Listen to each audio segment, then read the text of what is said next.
Assalamualaikum warahmatullahi wabarakatuh. Laporan praktikum fisika dasar massa jenis zat padat yang disusun oleh Vinayanti,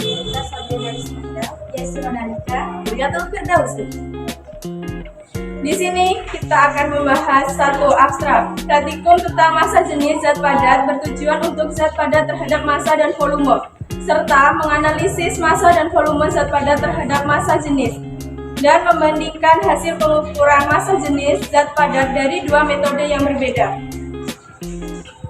Bab 1. Pendahuluan. Latar belakang. Menentukan nilai massa jenis suatu zat padat dapat dilakukan dengan menggunakan neraca, jangka sorong, dan mikrometer skrup.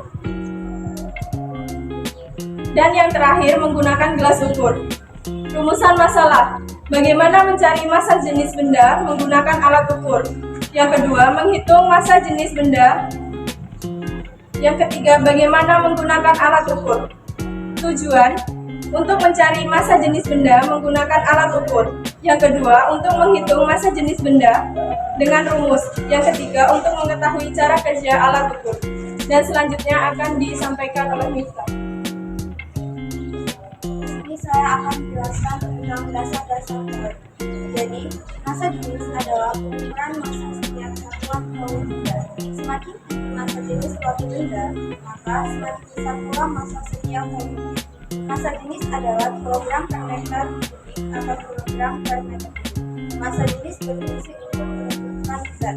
Setiap zat memiliki massa jenis yang berbeda, dan satuan zat, berapapun massanya, berapapun volumenya, akan memiliki massa jenis yang sama. Rumus untuk menentukan massa jenis adalah Rho dikali M per Q, atau keterangan Rho sama dengan massa jenis, M sama dengan massa, dan Q adalah volume. Kemudian di sini saya akan menyebutkan alat dan bahan yang kami gunakan selama praktikum. Yang pertama yaitu ada gelas ukur, kemudian gunting dan benang, kemudian ada jangka sorong, mikrometer skrup, besi, kuningan, kayu, tembaga, aluminium, neraca, balok, dan bola besi. Baiklah, presentasi ini akan dilanjutkan dengan Yesi mengajarkan. Baiklah, selanjutnya langkah percobaan, yaitu jangka sorong. 1. Menyiapkan alat dan bahan. Jangka sorong, balok, silinder, dan alat tulis. 2. Menghitung ukuran balok mulai dari panjang, lebar, dan tinggi. 3. Menghitung ukuran silinder mulai dari tinggi. Neraca. 1. Menyiapkan alat dan bahan. Neraca balok, bola besi, silinder, dan alat tulis. 2. Mengukur massa balok, bola besi, silinder. 3. Mencatat hasil. Gelas ukur. 1. Menyiapkan alat dan bahan. Gelas ukur, air, balok, bola besi, silinder, dan alat tulis serta benang. 2.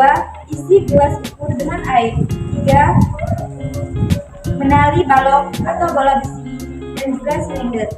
4. Masukkan satu persatu ke dalam gelas ukur. 5. Mencatat hasil. Bab keempat, data dan analisis. Percobaan pertama, yaitu menggunakan gelas ukur.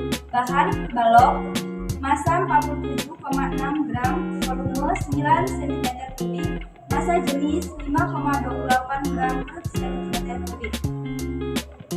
Bahan, kuningan, massa 18,5 gram, volume 1 cm3, massa jenis 18,5 gram per cm3. Kayu, massanya 2,9 gram, volume 0 cm3, massa jenis 0 gram per cm3.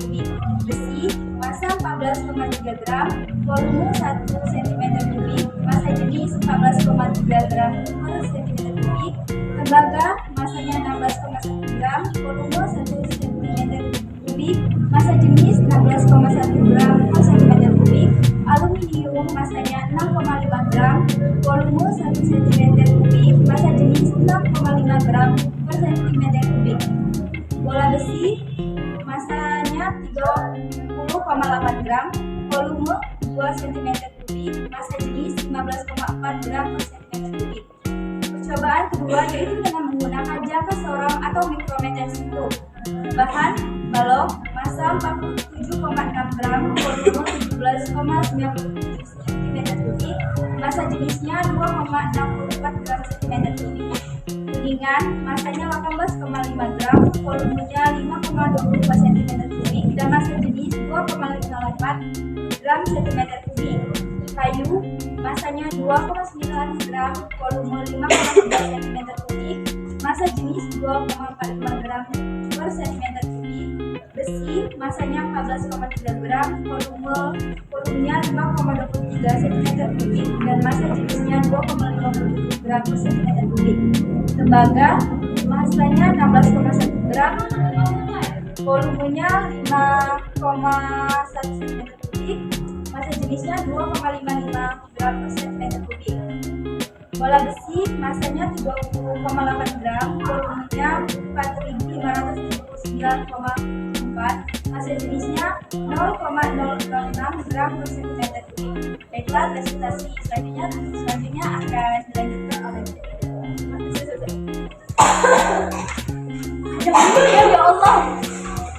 Oleh ternyata kita bisa kemana ini? Kesimpulan. Iya, lanjut kesimpulan. Cuma dulu. Iya. Kamu saran. Udah. Bab 5. Kesimpulan dan saran. Kesimpulan, berdasarkan percobaan yang telah dilakukan dapat disimpulkan sebagai berikut. Yang pertama, dapat menggunakan alat ukur untuk pengukuran panjang, massa, tinggi, lebar, dan volume. Yang kedua, setiap alat ukur memiliki kegunaan dan ketelitiannya masing-masing. Neraca untuk mengukur massa, jangka sorong untuk mengukur panjang, mikrometer skrup untuk menghitung massa bola besi, dan gelas ukur untuk mengukur volume. Kemudian saran. Dalam praktikum, diharapkan lebih teliti dalam membaca skala dan melakukan perhitungan dengan cermat serta disiplin saat melakukan praktikum.